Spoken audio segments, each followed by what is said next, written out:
Gen 4 Pokemon games are some of the most nostalgic games, and according to this poll I posted, HeartGold and SoulSolver are the best games of the generation. What makes these games the best even though they have the Gen 2 problem? Well, let's get started and see if we can figure that out. We wake up in New Barktown ready to start our adventure. Heading outside, we get stopped by our friend Lyra's Meryl and head over to Professor Elm's lab so we can get our first Pokemon. We have 3 species to choose from. There's Cyndaquil, the fire type, Chikorita, which we'd only choose if we hate ourselves, and Totodile, which is the correct choice, but I think I'm going to go with Cyndaquil. After choosing Cyndaquil, Professor Elm wants us to go stop by his friend Mr. Pokemon's house to grab something for him. We get permission from our mom to make our way there, and then we reach Cherry Grove City and get stopped by this old man who shows us around. He ends up giving us his sweaty running shoes, not sure how he knew we were the same shoe size, but we keep making our way to Mr. Pokemon's house. Inside we meet Professor Oak from Kanto, which is cool. He's kind of a celebrity if you don't know. On our way back, Professor Elm calls us and tells us he was robbed. Maybe he should have locked his door. But in Cherry Grove City we run into the shady character who challenges us to a battle. Hey, that's the Totodile from the professor's lab. This must be the guy who robbed him. We defeat him, then back in the lab we tell the police his name is Silver. Professor Elm then tells us we should start challenging the gyms and make our way to the Pokemon League. He tells us we should go ask our mom, but instead we learn how to catch Pokemon. We go through Cherry Grove City again, and after passing Mr. Pokemon's house, our mom calls us. She's pretty mad that we didn't tell her we're going to go on a grand adventure and tells us to cash app her portion of our winnings after each battle so we can have a savings. Sounds easy enough. We finally get to Violet City, which is home to the first gym. It's also home to the famous Sprout Tower. Let's start off there, and after defeating some monks, we make our way to the top and find Silver, who's defeated the leader. The head monk challenges us as well, and Cyndaquil makes quick work of him. Cyndaquil evolves into Quilava, and it gives us Flash, which may or may not be useful. Back to the first gym, let's take on Faulkner. Against Faulkner, Quilava takes out Pidgey with a quick attack, then Quilava takes out Pidgeotto with Ember. The first gym badge is ours, and it's a great start to our journey. After leaving the gym, Professor Elm calls us and tells us the egg we got from Mr. Pokemon is now ours and we can pick it up in the Pokemart. We grab the egg and then head back outside, and this girl dressed in a kimono, you could say a kimono girl, stops us and tells us she knew the person who got the egg would be special or something. We then go and catch a Bellsprout to teach Cut later, and one of my favorite Gen 2 Pokemon, Mareep. There's an issue with this Mareep though, but we'll talk about that later. We make our way running through the Union Cave and arrive in Azalea Town. Outside the town though, we meet this rocket grunt who's arguing with an old man about slowpokes. We follow the old man to his house and we find out his name is Kurt, and he's the famous Pokeball maker. He runs back to save the slowpokes, but he falls down the well and hurts his leg, so we have to save the day. We take out the rocket executive, Kurt thanks us, and now we get to go challenge the gym leader Bugsy. Having a fire type starter makes it super easy. Oh yeah, Mareep evolved into Flaffy at some point in the slowpoke well as well. I forgot about that. Anyways, here against Bugsy, Quilava takes out Scyther with an Ember, Metapod with an Ember, and Kakuna with an Ember. That's our second gym badge. Alright, Goldenrod is our next destination, and Silver wants to battle. Cool. Quilava takes out Ghastly with Ember, Flaffy takes out Croconaw with Thundershock, Zubat with Thundershock, and with that, Silver is defeated. Again, we want to go to Goldenrod, and... okay, fine, I'll find your Farfetch'd. Now can I move on? Cool. Leaving the forest, we make our way to Goldenrod and head straight to the next gym. There we find out Whitney's at the radio tower, so we have to go there and get the radio card, and now we can take on Whitney. Whitney is a very strong gym leader for this point in the game, but let's do this. Quilava takes out Clefairy with Flame Wheel, and surprisingly, Quilava knocks out Miltank with Flame Wheel as well. I thought this fight was supposed to be hard. Whitney decides to cry instead of giving us our gym badge, but her friend says to give her a minute. She eventually stops crying and ends up giving me the badge. Leaving Goldenrod, I stop by the attendant and agree to bring the Spearow Kenya to someone even though I won't actually do it. I don't even know who I'm supposed to bring it to. Past the national park, we run into this weird looking tree that is blocking our path. The flower shop owner is there and says that we need to go back to her shop and get the squirt bottle.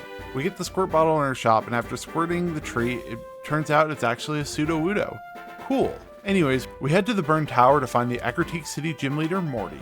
Inside, we see this guy Eugene, I think, Morty, and of course Silver is there and wants to battle. With Quilava taking the lead, he takes out Ghastly with a Flame Wheel, Flaffy takes out Croconaw with Thundershock, and then Flaffy takes out Zubat with Thundershock. Quilava ends the battle by taking out Magnemite with a Flame Wheel. Super easy. We head to the basement to find Raikou, Suicune, and Entei, who decide to scatter around the region. Eugene comes down and is jealous that we saw them, even though he could have just looked through the hole in the floor, but oh well. At least we can go fight the gym now. Alright, against Morty, Togepi comes out and takes out Ghastly with a crit extrasensory, Quilava takes out Haunter with a Flame Wheel, Kenya the Spearow took out Gengar with an Aerial Ace, And surprisingly, Sudowoodo takes out Haunter with a rock throw. Didn't expect that. After the battle, Kenya evolves into a Fearow. We then head to the dance studio and see a Rocket Grunt trying to dance with the Kimono Girls. They don't like that, so we defeat the Grunt, and then this old man gives us the HM for Surf. That will come in handy later. Our next city is Olivine City, and the gym leader is at the top of the lighthouse. Why is every gym leader in this region not in their gym? But we fight our way to the top, and Jasmine says we need to surf across the ocean and go to the Cianwood pharmacy to get the medicine for her Ampharos. It's not like she's a gym leader and could just fly there herself, but okay, I guess we will. We have to defeat a couple trainers on the way, but we do make it to Cianwood. While we're here, we might as well fight the gym leader Chuck. I send out Kenya, who knocks out Chuck's Primeape with a crit aerial ace and knocks out Poliwrath with an aerial ace. Why does the 5th gym leader have less Pokemon than the 4th gym leader?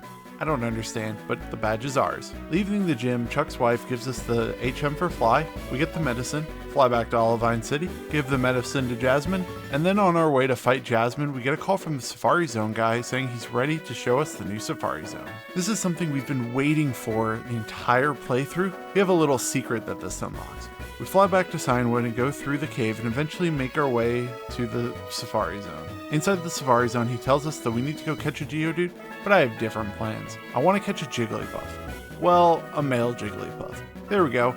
Why do we need a male Jigglypuff? Well, there's a certain glitch in the Gen 4 games called the Cute Charm glitch. It allows you to find a ton of shiny Pokemon.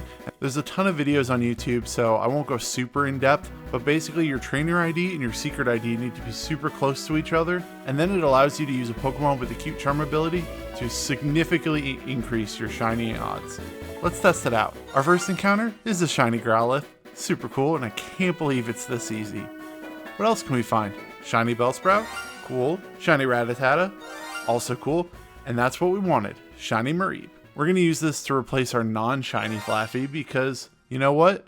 Shiny Pokemon do more damage. Fight me about it. Outside Goldenrod, I also find the shiny Drowsy, which will add to our team since I couldn't find a shiny Abra. Off to Mahogany Town we go. Comment below if you realized my mistake. The Mahogany Gym is also blocked off, so I guess we'll do some sightseeing and go to the Lake of Rage. Once we get there, everyone is scared of a weird colored Gyarados raging around the lake. Isn't this called the Lake of Rage? I wonder what would happen if this was shiny though. Oh hey, it's shiny. That's cool. And caught. Leaving the lake, there's this guy Lance that says there's a weird radio signal coming from Mahogany Town, and he says that's probably what made the Gyarados start rampaging. We meet up with Lance in the store, and after interrogating the store person, he finds a secret entrance to a Team Rocket base. After fighting through the grunts and finding the passwords, we open the door to find Giovanni, or actually it's a Team Rocket grunt. Or actually it's a Team Rocket executive in disguise. We defeat him and he tells us the code that we need to power down the radio signal after defeating these electrodes. They say it's not over, but it seems to be over. Well, let's go try and defeat Price. Quilava takes out Piloswine with Flame Wheel. Our new shiny Ampharos takes out Dugong with Thunder Punch.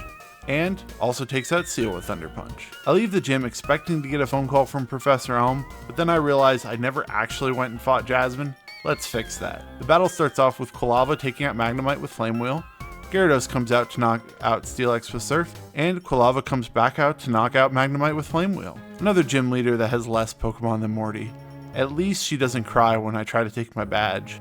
After leaving the gym, Professor Elm calls us and tells us there's something weird going on with the radio tower. We fly to Goldenrod and head to the underground where we find a Rocket Grunt who's handing out uniforms to new recruits. So we convince him to give us one and head to the radio tower. Inside, there's a Grunt that's guarding the stairs. He moves out of our way when he sees our uniform, but then Silver comes out of nowhere and ruins our disguise. We fight our way to the top and find the CEO of the radio tower, or at least we thought he was, but he turns out to be that same Rocket admin in disguise. We defeat him and he tells us we need to find the key card which the real CEO has. We head to the underground and find another Kimono girl. After talking to her, we head into the secret tunnel and Silver decides to challenge us to a battle after ruining our disguise. Gyarados takes out Magnemite with a Dragon Rage, Haunter with a Bite, Golbat with Ice Fang, Ampharos then takes out Feraligatr with Thundershock, and then Typhlosion ends the battle by using Lava Plume on Sneasel. We make our way through the puzzle and find the real CEO in the basement who gives us the card key. We use that card key to go through and make our way to the top of the radio tower where we find Rocket Admin Archer. After ruining his plans, he decides to disband Team Rocket for good because Giovanni is just never coming back. Thank God, because I'm tired of dealing with these guys. We have 7 gym badges now, so let's make our way through to Blackthorn City. In the ice cave, we get to play with some ice, do a puzzle, and make it out in one piece. Let's take on Claire. I lead Ampharos, who takes out Gyarados with Discharge. I then swap into my own Gyarados, who takes out Dragonair with Ice Fang, a second Dragonair with Dragon Rage, and Kingdra with a Bite. And with that, the 8th gym badge is... No, not another whiny gym leader. Fine, I will take your stupid test. I head into the Dragon's Den and make our way to the old man, who asks me a few questions. Of course I pass his test, and Claire gives me the gym badge against her will. When leaving the Dragon's Den, Professor Elm calls us, telling us that we need to go to his lab before we go to the Elite Four.